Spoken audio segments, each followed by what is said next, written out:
तुलसीदास जी का यह ग्रंथ भगवान शंकर जी की प्रेरणा से लिखा गया।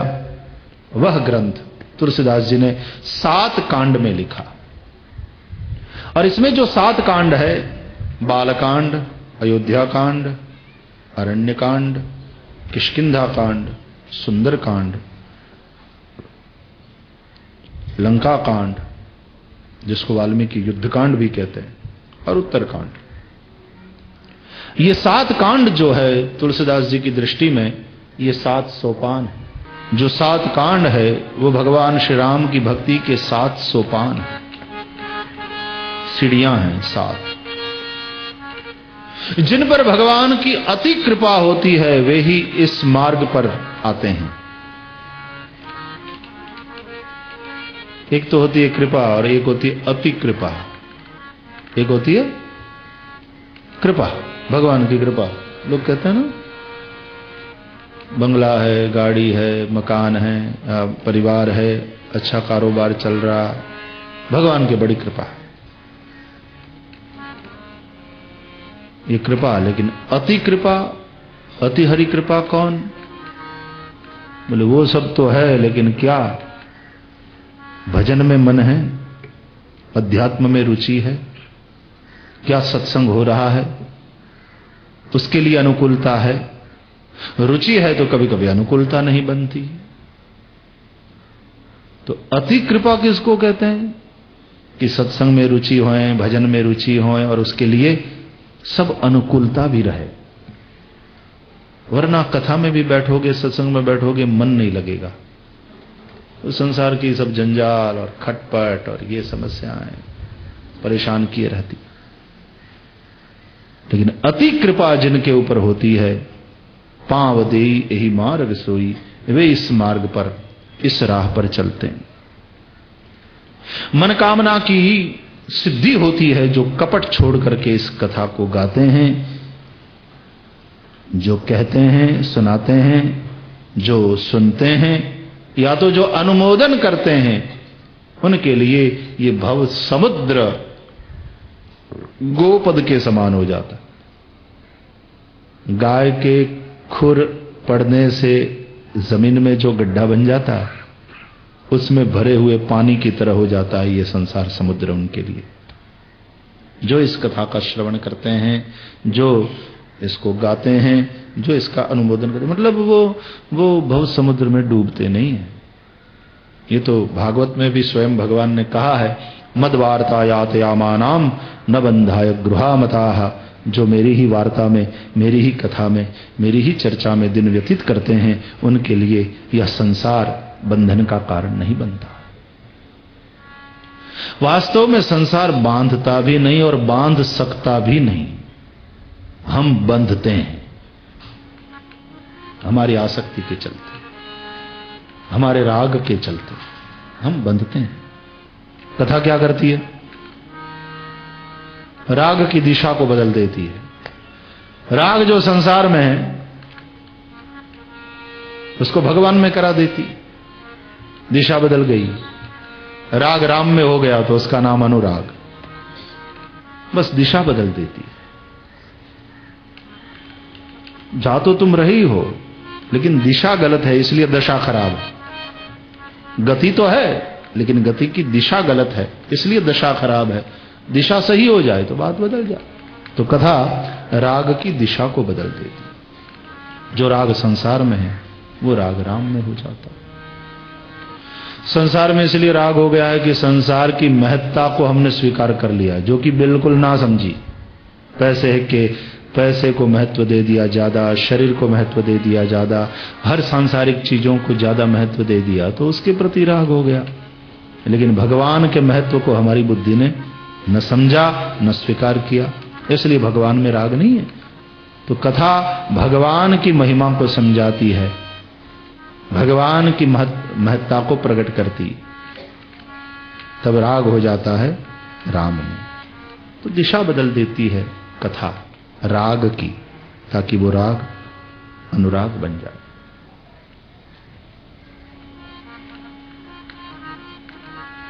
तो गोस्वामी तुलसीदास जी ने इसलिए 7 कांड में रामचरितमानस लिखा। 7 सोपान हैं ये। 7 कांड में इसलिए लिखा कि दशावतार में श्री राम का अवतार 7वां माना जाता है। 10 अवतार का जो क्रम है, मत्स्य, कूर्म, वराह, नृसिंह, वामन, परशुराम, राम, 7वां अवतार है राम का। इसलिए 7 कांड में रामचरितमानस लिखा गया, क्योंकि 7वें अवतार की चर्चा कर रहे हैं। एक भाव यह भी है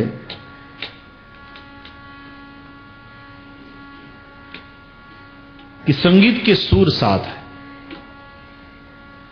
सा रे ग म प ध नि, सा रे ग म प ध नि। तो 7 स्वर में गा सकते हैं, इसको किसी भी राग में गा सकते हो, यह संकेत दिया गया 7 कांड में लिखा।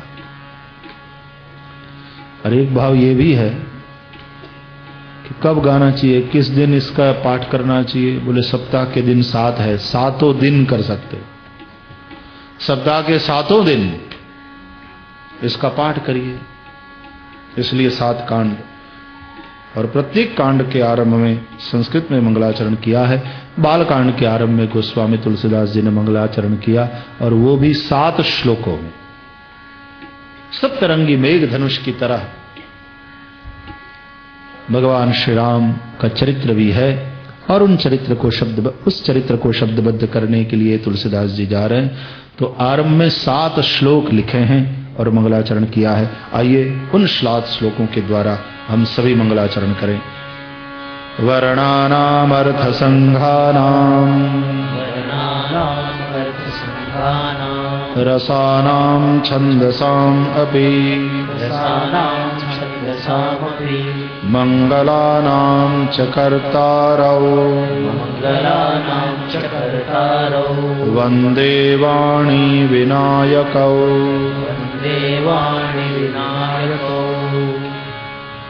वर्णों, अर्थ समूहों, रसों और छंदों के मंगल करने वाले वाणी और विनायक दोनों को मैं वंदन करता हूं। वकार से आरंभ हुआ है। वर्णानाम अर्थ संघानाम, वह अमृत बीज है। संसार के विष को दूर करने और जीवन को देने वाली ये अमृतमयी कथा है। अमृत बीज वकार से आरंभ हुआ है रामचरितमानस का। विषयों के विष से मरने जा रहे जीवों को यह कथा अमृत स्वरूपा है, उन्हें जीवन देती है। आरंभ में वाणी, सरस्वती और विनायक गणपति की एक साथ वंदना। मां सरस्वती वक्तृत्व की देने वाली, बोला जाता है वो सरस्वती की कृपा से। सरस्वती के हाथ में वीणा है, हृदय वीणा को भी मां सरस्वती जंगृत करती है, तब तो शब्द निकलते हैं, तब तो स्वर निकलता है। लेकिन क्या बोले, ये तो गणपति समझाते हैं, गणपति ज्ञान देते हैं। ज्ञान हो और वक्तृत्व न हो तो कैसे बोले, ये प्रश्न होता। वक्तृत्व हो लेकिन ज्ञान न हो तो क्या बोले, ये प्रश्न होता। इसलिए दोनों की एक साथ वंदना, ज्ञान की और वक्तृत्व की, दोनों की एक साथ जरूरत है। रामकृष्ण परमहंस देव के पास ज्ञान था लेकिन वक्तृत्व नहीं था। ऐसे कई महापुरुष हुए, परम ज्ञानी, बिल्कुल अनुभव सिद्ध महापुरुष, लेकिन वक्तृत्व नहीं था। ज्ञान था, अनुभव था, लेकिन वक्तृत्व नहीं था, बता नहीं पाते थे।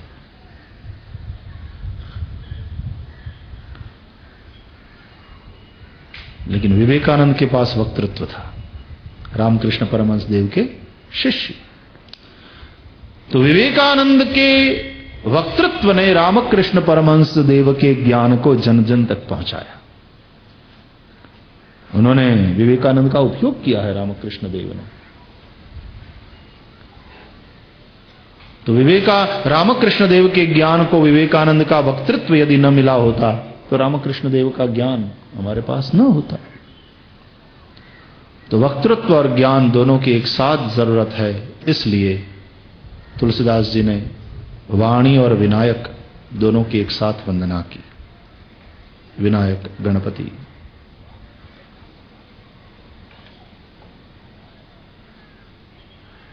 आरंभ में भी गणपति स्मरण तो आवश्यक है। हम भी जरा गणपति का स्मरण कर लें। तुलसीदास जी ने भी विनय पत्रिका में गाइए गणपति जगवंदन शंकर सुवन भवानी के नंदन, गाइए गणपति जगवंदन और शंकर सुवन केसरी नंदन। ये भी ठीक, क्योंकि चाहे हनुमान हो चाहे गणेश हो, दोनों शंकर सुवन है, दोनों है शंकर सुवन। तो देखा जाए तो एक ही है, गणेश हो चाहे हनुमान हो। तो हनुमान चालीसा में भी शंकर सुवन केसरी नंदन, और गणपति भी गाइए गणपति जगवंदन, गाइए गणपति जगवंदन शंकर सुवन भवानी के नंदन, शंकर सुवन भवानी के नंदन, गाइए गणपति जगवंदन, गाइए गणपति जगवंदन, गाइए गणपति जगवंदन, गाइए गणपति जगवंदन। हनुमान जी भी शंकर सुवन केसरी नंदन और पवन तनय, यह है हनुमान चालीसा का विषय, अलग विषय। केसरी नंदन भी है, शंकर सुवन भी है और पवन तनय भी है। तीन तीन बात, बहुत सुंदर मतलब है। हनुमान चालीसा करते हो ना? पवन तनय भी है, केसरी नंदन भी है और शंकर सुवन। बिना भवानी और श्रद्धा के, यानी बिना भवानी और शंकर के, यानी बिना श्रद्धा और विश्वास के परमात्मा की अनुभूति संभव नहीं। याभ्याम विना न पश्यन्ति सिद्धा स्वान्तस्थमीश्वरम। परमात्मा हमारे हृदय में ही है, हमारे पास है, हमारे साथ है, लेकिन अनुभव नहीं है। और वो अनुभव बिना विश्वास और बिना श्रद्धा के संभव भी नहीं। इसलिए भवानी और शंकर की एक साथ वंदना।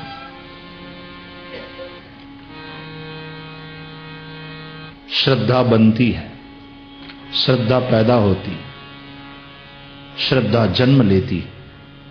कब? जब महापुरुषों से सुनते हैं उपदेश, जब सुनते हैं संतों से कथा, तो श्रद्धा पैदा होती, श्रद्धा जन्म लेती।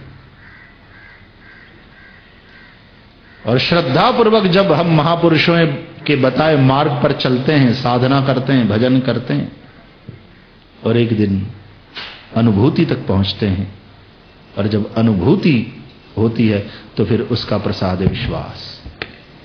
क्योंकि जाने बिनु न होई प्रतीति और बिनु प्रतीति होई नहीं प्रीति, ये तुलसीदास जी का दर्शन है। इसलिए विश्वास और श्रद्धा, देखो आदमी को बिना श्रद्धा के भी नहीं चलता, बिना विश्वास के भी नहीं चलता। आप सुबह अपने अपने घर में भोजन करते हो तो विश्वास है ना? बिना विश्वास के भोजन होता है क्या? तो घरवाली में विश्वास न रखो, भरोसा न रखो तो भोजन कर पाओगे?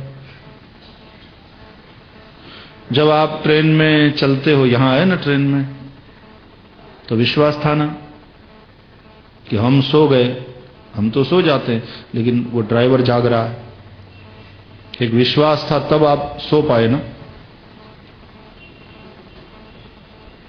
हम जब कार में चलते हैं तो कार चलाने वाले ड्राइवर में पूरा विश्वास होता कि ये पहुंचाएगा रामेश्वर।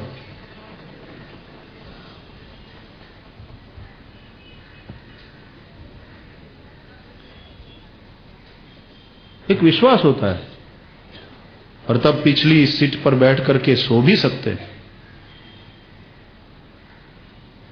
नहीं तो हनुमान चालीसा लगातार चालू रखनी पड़ेगी। विश्वास है तो सो सकता है आदमी चैन से।